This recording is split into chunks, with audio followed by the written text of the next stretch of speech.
Well, you've been speaking about it. It's Jadon Sancho. You're getting pelters here. I'm looking at my screen. I always get pelters. No, they're saying you're really harsh on him. Give him a chance. I'm harsh on Jadon Sancho? Yes. How? I don't know. I missed the first literally hour, said, didn't I? go get your next opportunity. He's but only it's the way you say it. The guy says the way as if he's going to fail. I don't know. I don't think that at all. I actually think he could go back home and flourish a little bit there. He's still young. He's 23. Backtracking. Exactly. Reversing dump truck. Back page of the Sun. Hair dryer. That picture of Sancho wearing his Dortmund kit once again. He's like I said it there just earlier on. He's a young lad, 23 years old. He looks happy. I will give him that. That's back page of the Sun. Back page of the Times. Also focusing on Jadon Sancho. He'll be wearing the number 10 shirt. I'm going home is the back page of the Mirror. The Express is home alone because it is a loan period that he's on. And back page of the Daily Mail. Parting shot. Jadon dig at United as he ends miserable spell with a loan move. He said on his social media that he's going to play football with a smile on his face. Good. Yeah, and that's what you want. Fair play to him. Because he's minted, isn't he? He's got loads of money, so it's not about money anymore. It's about recapturing your form, enjoying your life, enjoying your football, and hopefully getting back in the England team. Absolutely. Also back page of the Sun today, the FA Cup gets a lot of stick, it feels like, more than positivity these days, because once again they seem to get the scheduling wrong. The back page of the Sun saying Cliff Hayes, ITV have announced they will screen City's crunch clash at Tottenham live at 8 o'clock on Friday the 26th of January, and then the Magpies visit to Fulham will be at 7 p.m. the following day. So the kick-off times means some of the fans won't be able to catch the trains back home from London. Some of the fans on social media saying 7 o'clock kick-off on a Saturday night at Fulham away once again. Watching the telly. Yeah, our local fans. Well, they want to travel, they want to support. That is. No. That's not ideal, is it? No. It's not. I mean, they don't really look at it. Manchester to London. I know it's a quick train, 2.5 hours, but there's no trains going back. I mean, what time kick-off is it?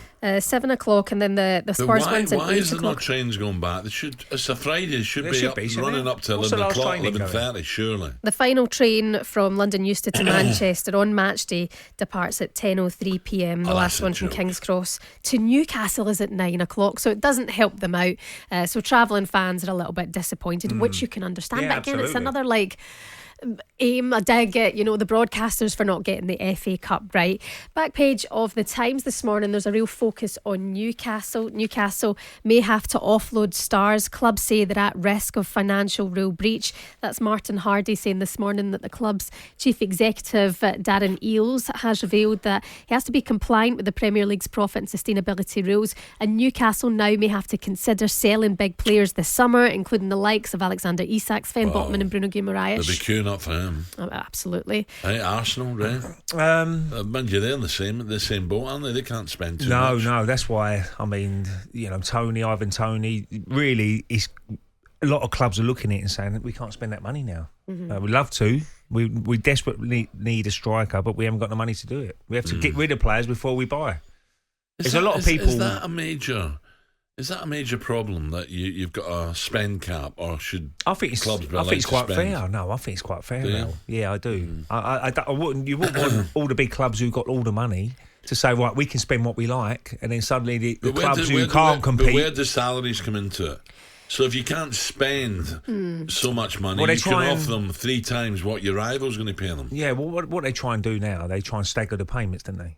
So, on your spreadsheet, which they should change the rules for that as well, if I'm being honest, because you can go and buy a player for 100 million, but it's spread over 5 years or 6-year contract. So you're paying 20 million. Spreadsheets. Who you been with lately? No, spreadsheets. You'd be surprised, what I do get up to in my spare time, Alan.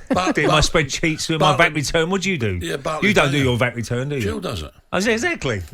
You wouldn't know how to do it, would you? Nightmare time of year getting that tax return. Yeah. Well, I wouldn't say I'll do the tax return, but so it's a situation where they try and stagger it out, and it's not fair really, because if you're paying only 20 million a year, that 20 million goes on that year, and then that's scrapped. Next year it's another 20 million. So that's what Arsenal tried to do with Pepe, and it didn't work out. You pay a little bit more over the odds out, but you get a better deal because it's only going on that year. But that's wrong, really. But the remember when Chelsea brought in Mykhailo Mudryk for 8.5 years in that that's what bonkers contract? But then there was a clamp down on that Whereas Do you reckon they regret it now? Dragusin to Spurs. Could he trap a bag of cement? I know how they're going to sell him also.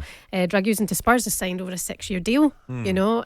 But also Martin Hardy goes on to say the rules means teams cannot record a loss greater than 105 million across the previous 3 seasons in their accounts. And yesterday we heard that Newcastle have lost 155 million over the last season. So in order to bring that down, they're going to have to offload a big player. It's all the sponsorships and all that. Money, that's where behind the scenes they've got to really work hard with sponsorships and new deals and all that sort of stuff. Commercial team has got to work hard. Big news for Arsenal fans this morning. Some positive news. It's in the Sun today. Jordan Davies saying that Arsenal have received a huge injury boost as striker Gabriel Jesus was spotted training in Dubai. Of course, he's been injury hit this campaign, but how important is it now that they are ever so slightly trickling down the table to have him return? Well, Why Dubai? Why? All I would say is Warm probably the break has come at a good time for Arsenal because they've lost the last few games in play, and it's been a bit of a disaster for them really. Now they've got that little break, they can all get together, a bit of togetherness,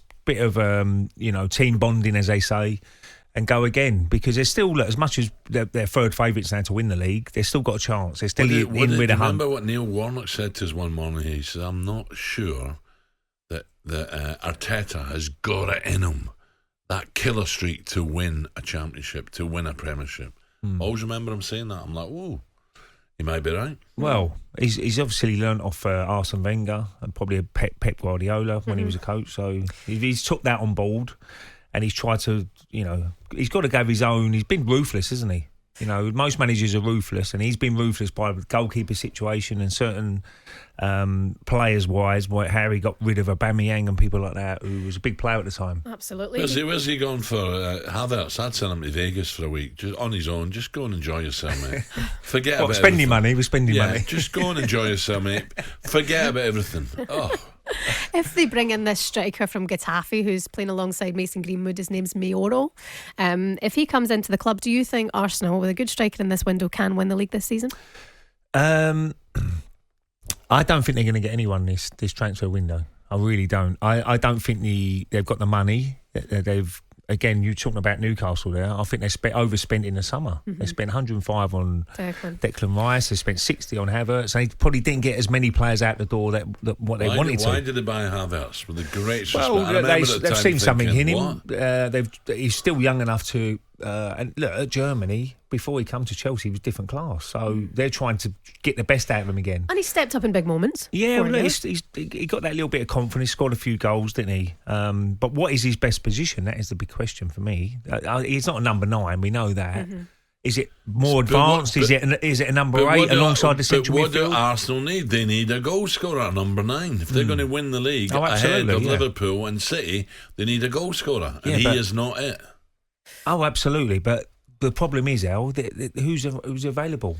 Why would Brentford want to sell Ivan Toney? And if they go, they're fourth and bottom. So if they suddenly go down, they're going to lose. I think each score goes for exactly Arsenal. The same. They can't afford to lose their best striker, because if they go down, it's not guaranteed to come straight back out in that championship. It's very, very difficult league. So no problem in the summer.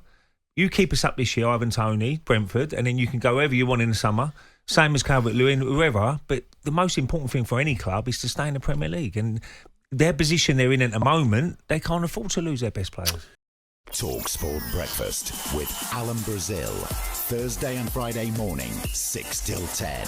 On AM, on DAB, via the talkSPORT app and on your smart speaker. talkSPORT.